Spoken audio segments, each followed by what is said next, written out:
Hello， 各位同学，大家好，欢迎到诺曼的发型频道。那我们今天分享的是妈妈最爱的中长发修剪教学，只要简单的3个区域就可以快速完成。在课程开始之前，如果还没订阅这频道，先订阅这频道。我们现在课程准备开始 ，Let's go。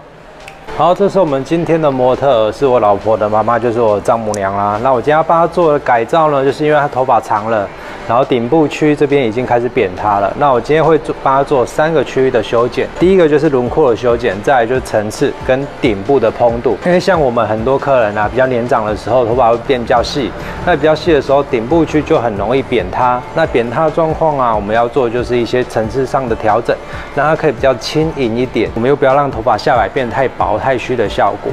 所以我今天用非常简单的3个区域就可以完成这一款发型。那完成之后呢，再帮它做一点卷度跟颜色的调整，让它整体的造型可以改变回来。那我们先进行分区。好，分区的时候，我们先从2侧这个位置，我们先抓到太阳穴的地方，那分到后脑勺最扁塌的位置，这样，这就是我们顶部区的层次。那把它先夹起来，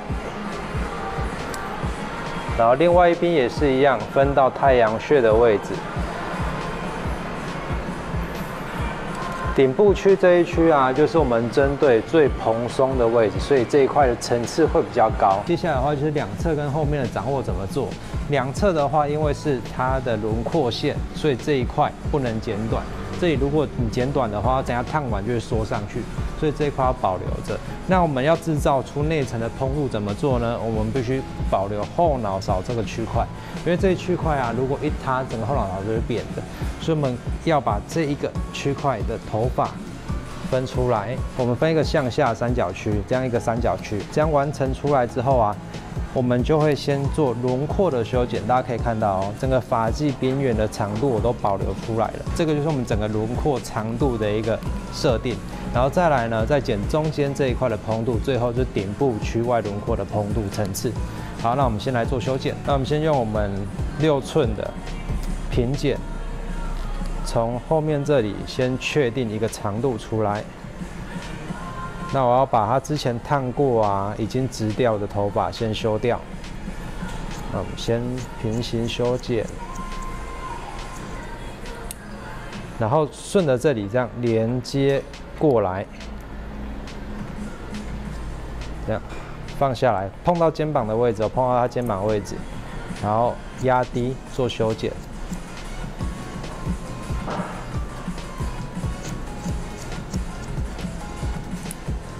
然后到肩膀这个位置，我们往侧面提拉，放在肩膀上，这样就是一个随着轮廓去修剪的一个长度，比较不会剪完啊会有坑坑巴巴，会有缺角的状况。然后这里往下拉，放到前面的位置，然后做修剪。好，那这样往前提拉修剪就完成了。那大家可以看到，它的层次长度啊是有一个后长慢慢的前短的一个效果。那这个效果呢，就变成我们这边只要烫进去的时候，可以制造出比较多的修饰感，在它脖子颈背这一区可以做到比较好的修饰。那我们另外一边也是一样的技巧，指梳下来，然后碰到肩膀后面的位置，直接水平修剪。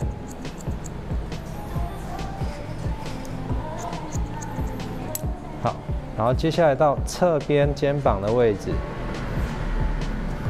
平梳下来，放到肩膀的位置，修剪掉。然后最后一块，我们就拉到锁骨的位置进行修剪。你也可以这样用梳子直接去掉。然后剪完之后呢，我们要确保2边的长度有没有一样长。所以啊，对，谢谢。我们可以拉到前面，这样对一下，看2边长度有没有一样长。如果都 OK， 我们第1区就完成了。接下来我们进行的就是中部区域的修剪。接下来我们要剪的是第2个区域，就是这一块。这一块区域最主要，我称它为支撑点。支撑点的意思就是它可以支撑上面的蓬度，所以啊，这一块的大小很重要。我会根据头型跟扁塌的程度去决定我这一块的宽度要放到多少。如果它头非常的宽，那我们这一块的蓬度啊就可以缩小，因为可以让它这里不要再继续那么蓬。但如果它的头型这两边很塌，那我这一块的厚度啊就会变比较宽，让它去做蓬度的调整，让它这两块的蓬度可以稍微支撑一点点。好，我们先把它放下来，准备做修剪。那后部区这一块呢，我们的层次基本上就是90度修剪，直立分线。那90度的话，就是往后脑勺的位置做提拉，拉起来，然后可以看到下面这比较短的长度，然后我们直接做长度去除，这样平行修剪掉，它的层次就会比较高了，对不对？因为这一块啊是内层的，所以我希望它不用到太长太重，它只要能支撑就可以了。来，分到侧面，拉起来。那你可以看到我们刚刚修剪的位置，这一段是刚刚修剪比较短的，然后直接连接起来，然后到侧面这里往后90度拉起来，把长度修掉。另外一边也是一样，拉起来90度，可以看到这边的长度有没有内层比较长的长度，去除。然后这里就往后拉，把多余的长度修剪掉，这样我们第二层很快就可以完成了。大家可以看到，它会有一个中间比较短、旁边比较长的一个效果，这样它烫起来的支撑力啊，效果是更好的。那如果你不烫的话也没关系，因为我们底部区的层次、低层次已经保留了，所以这一段呢其实会被包覆在里面。所以如果你今天不想烫的话，你这样把顶部最后一层放下来。它的后脑勺的区域就可以被做到一个很好的支撑，不会说整个塌进去，因为它内层这一块已经是会蓬松的了。那最后顶部区这一层该怎么做修剪呢？顶部区的长度跟层次我们设定在最下摆的45度角，就是我要让它有个包覆式的感觉。这样的话就不会让它的层次越来越高，而且啊，你这样越来越高的情况下啊，它上面是非常容易毛掉的。所以我们在做修剪的时候，一定要记得，我们顶部区拉到45度角做裁剪，这样剪起来的话，它会获得一个中低层次，但是内层会有一个蓬松的效果。这针对我们这一种头发比较容易扁塌的，非常好整理。来，往下提拉45度角。那中间你可以看到，这里就少了一个空洞了，对不对？这就是我们剪中层次的位置。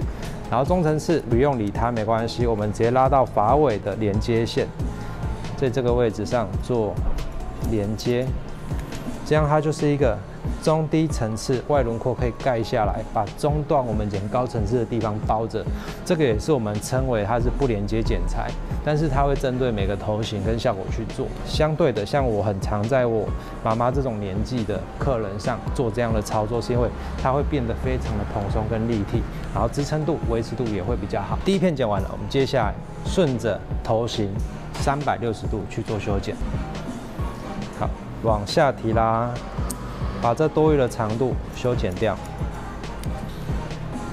一样往下45度角，然后是随头型哦。随头型就是我们是根据着我们的头发的发流去做修剪，顺着我们的这样的角度，就是随头型的意思。那这样的块就是在肩膀后面，那我们就拉到肩膀后面，然后把多余的长度做裁剪，然后到侧面这边也是一样，拉到肩膀的侧边。然后做修剪，然后最后轮廓线这里，如果想要让它修饰度高一点的，我们可以往前拉，这样剪掉的时候啊，放下来会有一个很好的修饰感。所以啊，两侧可以往前哦，然后另外一边也是一样，往下45度角拉过来做修剪，然后侧面这里呢，我们就往前提拉。把多余的长度去除，好，这样一款剪裁就完成了。好，那现在整个的轮廓都完成了，你会发现，然后长度只有短一点点而已，但是它整个的轮廓线跟蓬度啊是变得更立体的。那尤其是后脑勺的位置，大家可以从侧边来看哦，它整个后脑勺这一块就不会那么扁塌了，而且蓬松度是更够的。为什么？因为它内层把它支撑起来了。然后呢，我们现在做最后一个动作，就是刘海修饰。接下来做最后一个重点就是刘海修饰。如果你是短刘海或长刘海，我们就会在这个最后一个步骤去做操作。但是如果你今天不用剪刘海，那到这里就可以完成了。那我们先来帮它刘海做一点修饰效果。好像我妈妈脸型的颧骨宽度是比较宽的，那我们在刘海的修饰上啊，建议颧骨宽的长度要超过颧骨2个手指，这样它才会有一个弧形去做修饰。然后我们接下来把刘海这里先做个分区。那分区的话，我是分到太阳穴的位置。那怎么去剪这个长度呢？教大家一个很简单的技巧。我们刘海是往这边拨，对不对？所以啊，我们反方向，然后放到颧骨的位置，然后做修剪。完成之后呢，你再把它放回来，它的长度会直接刚好在颧骨这一块的位置，然后可以做到很好的修饰。然后剩下的就是一些线条轮廓的修剪，就是如果我们希望它的修饰感更好，我们就可以去做一点滑剪的效果。好，那我们今天剪法到这边就结束了。那我先跟大家做一个最后的课程总结。我们今天分的是3个区域，我们有顶部区、中部后脑勺跟下摆轮廓区3个区域。轮廓区的话，我们从后面开始做修剪，剪一个圆弧过去做连接。中层第2区域的蓬松区这一块，我们是往后拉90度做修剪。第3个区域，我们放射线放下来45度做修剪。整个轮廓完成之后，再来做刘海的修剪。所以大家比较需要注意的就是，我们在剪第2个区块，因为它是不连接剪裁，所以大家如果没有把握的情况下，可以稍微剪完一片确认一下，这样比较不会剪错。好，那我们接下来就会帮我妈妈做烫跟染，让大家看造型起来的感觉吧。Go！ 好，那我们现在已经烫染完了，那给大家看一下这整理起来的感觉。我先特写一下，可以看到啊，后面这边啊，它就是很慵懒的那种蓬起来的那种效果。然后它卷度呢，并不会像我们花妈那一种很卷的，它的卷纹啊，你会看到它是这样波纹形状，所以它起来的效果啊，从侧面看的感觉。它从侧面看的感觉的波纹效果就变得非常的好。接下来啊，我再帮它用慕斯，然后直接烘干，烘干后给大家看造型后的效果。好，那我们现在已经整理完了，可以看到啊，它整个的蓬松度效果是变得非常的立体的，它的这个头型的三角形啊，黄金比例就出来了。那我们从侧面跟后面看一下它的造型。好，那我们可以看到啊，它整个呈现的效果啊，你会发现它不会有所谓的断层跟落差，它的波纹就会非常自然这样的呈现的效果。所以啊，它这一种只要简单的烘一烘、抓一抓就可以完成了。所以我们今天分享就这一款妈妈最爱的中长发造型，你学会了吗？好，那我们今天课程分享到这边结束了。如果喜欢今天影片分享，记得帮按一个喜欢。有任何问题可以在这影片下面留言告诉我，我一一回复给大家。如果没办法回复的，我再拍影片跟你分享。最后这边附上 IGFB 这边的 Line，有任何问题都可以跟我私讯或预约。那我们今天影片到这边结束，下部影片见，拜拜。